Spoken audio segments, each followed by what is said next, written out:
Então, gente, vamos continuar aí nosso estudo sobre as organizações internacionais. Estamos lá na página 49, vamos falar aí então sobre a OMC, que também é outra organização muito importante, que pertence à ONU, tá? A OMC, que é a Organização Mundial do Comércio, tá? A função principal da OMC é fiscalizar o comércio entre os países, tá? Para que não haja injustiças, principalmente com os países subdesenvolvidos, com os países pobres, ok? Então, a OMC, eu vou pedir para vocês marcarem tudinho aí. Então, vocês vão fazer uma chave do lado, tá? Isso não vai rabiscar muito o livro, mas faz uma chave aí do lado que aí vai marcar tudo, tá, gente? Esses pontinhos aí do que ela faz, que é fiscalizar, para que as regras básicas de comércio internacional, né? As regras básicas para o comércio. Quando a gente fala de comércio internacional, nós estamos falando de importação e exportação. Importação é comprar, exportação, vender, tá? Então, se eu produzo essa bolinha aqui no Brasil e quero vender para, deixa eu pensar aqui no país, para o Japão. Aí, então o Japão, um fornecedor de lá, uma pessoa de lá quer comprar minha bolinha. Aí eu vou vender, então eu vou exportar a bolinha, tá? Para o Japão. Agora, se eu for comprar algum objeto lá do Japão, algum objeto de outro país, eu vou o quê? Importar, porque eu estou comprando, tá bom? Então, a Organização Mundial do Comércio, ela vai fiscalizar essas trocas comerciais, porque tem muita gente tentando passar a perna aí nos países, principalmente os países mais pobres, tá? Então, tem que ter essa fiscalização aí. A OMC, então, ela fiscaliza, por exemplo, o protecionismo. O que é o protecionismo? Acho que eu já até expliquei isso aqui para vocês. O protecionismo é quando, por exemplo, voltando a minha bolinha aqui, eu sou produtora dessa bolinha aqui no Brasil, né? Brasileira, né? Empresária brasileira que produz essa bolinha. Aí, o presidente do Brasil, ele vai preservar os empresários brasileiros. Por quê? Os empresários brasileiros que dão emprego, tá? E que pagam impostos para o Brasil, né? Para o Brasil receber os impostos. Então, ele tem que preservar. Como que ele vai preservar? Todo produto e não deixar de ter comércio internacional. Porque se ele deixar de ter comércio internacional, deixar que não entre mais produtos de outro país no Brasil, né? Ele pode criar um conflito econômico com outros países. Aí os países vão falar assim, eu não posso vender no Brasil, então ele também não pode vender no meu. Então, se todos os países fizer isso, então não vai ter comércio internacional, tá? Então, por isso, os países também são fiscalizados nesse sentido, são fiscalizados com a questão do protecionismo. O governo brasileiro vai querer me proteger o meu produto, diminuindo os impostos, né? Além de diminuir os impostos, todo produto internacional que entrar no Brasil vai ter uma taxa de importação, que todo produto que entra no Brasil ou que entra em outro país, ela tem uma taxa de importação. E essa taxa de importação é que deixa o produto importado, o produto internacional, mais caro que o produto nacional. Então, vamos supor que existe uma pessoa lá na Inglaterra e ela também produz essa bolinha. Aí ela resolve querer vender aqui no Brasil também. Só que eu também sou vendedora dessa bolinha e a minha bolinha é brasileira, nacional. Ela, quando entrar com a bolinha no Brasil, ela vai competir no mercado comigo. Então, eu vou ter uma grande concorrência.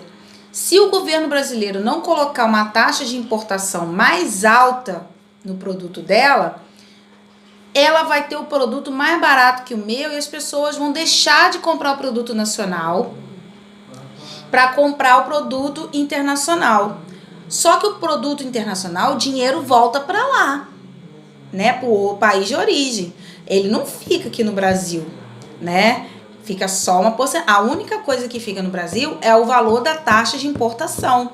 O lucro, tudo, volta pro país de origem, né? E, consequentemente, se o valor do produto internacional for mais barato, eu vou perder mercado, vou deixar de vender minha bolinha e aí vou ter que fechar minha fábrica e demitir vários funcionários. Olha só, que injusto.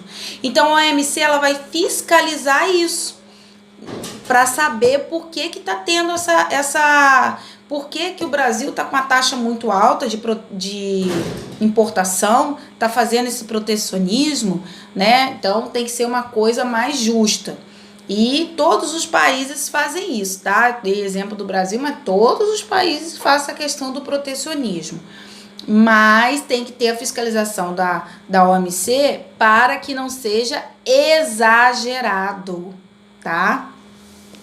Então, aí vai explicar exatamente isso que eu falei. E também a OMC, ela vai, para ela poder discutir sobre essa questão dos protecionismo entre os países, ela cria chamado rodadas comerciais.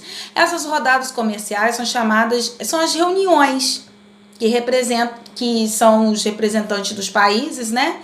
Os presidentes que se reúnem para discutir sobre o comércio internacional. E aí acaba tendo essa principal discussão que é o protecionismo, tá? E a OMC, aquele país que não obedece, ela chama atenção e pune. Pune através de quê? De sanções. Sanções são a punição para os países que não respeitam as medidas da OMC. Sanções econômicas, por exemplo, a partir de hoje, se você não parar com isso, você vai deixar de vender para determinado país, né? Ou então vários países vão deixar de comprar de você porque você está fazendo essa ilegalidade, tá? Aí o país vai para, opa, vou perder muito mercado internacional, que isso? Tá bom, vou baixar o preço. Ou não, ele pode manter firme. Muitos países ditatoriais mantêm ali firme a questão do protecionismo, tá? Depois lá embaixo da fotografia, tem até uma fotografia aí de uma das rodadas, né? Daí tem vários líderes dos países. Nós temos aí o Banco Mundial. Como eu falei com vocês, o Banco Mundial, existe 2 tipos de banco. O FMI e o Banco Mundial.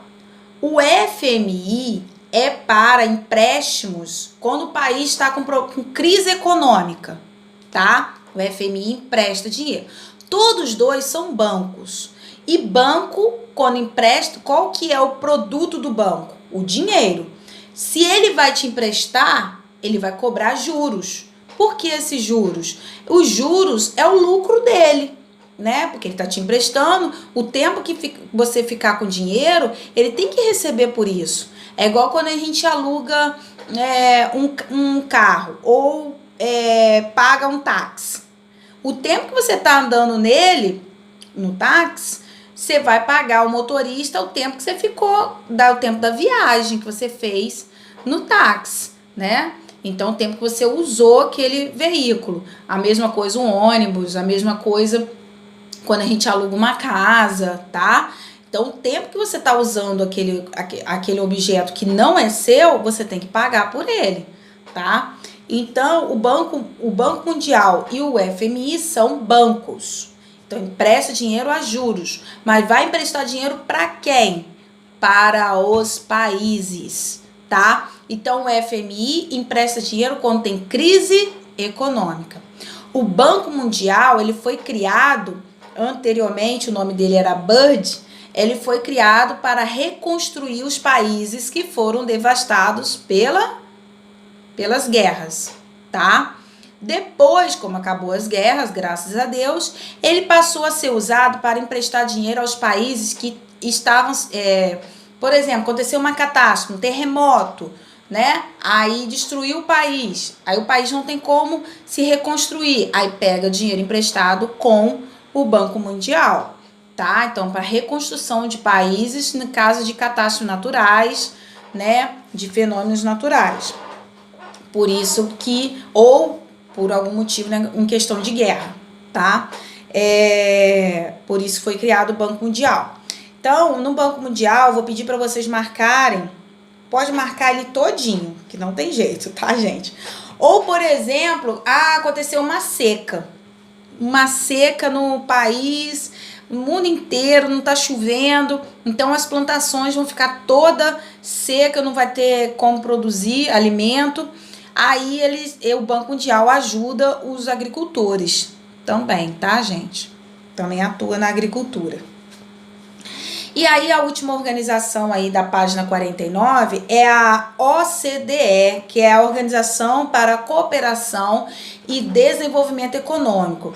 O que seria a OCDE? A OCDE, ela é uma organização que reúne os países mais ricos no ranking, tá? Os países mais ricos do ranking mundial. Então, a OCDE, ela foi criada em Paris, né?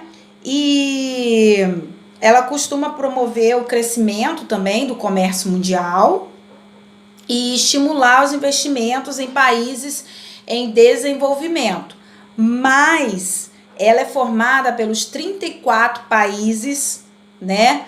34 países membros que são os mais ricos do mundo, tá?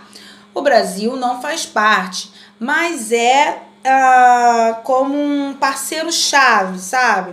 Que participa das reuniões, mas não toma decisão nenhuma, tá? Porque o Brasil é um país emergente, tá bom?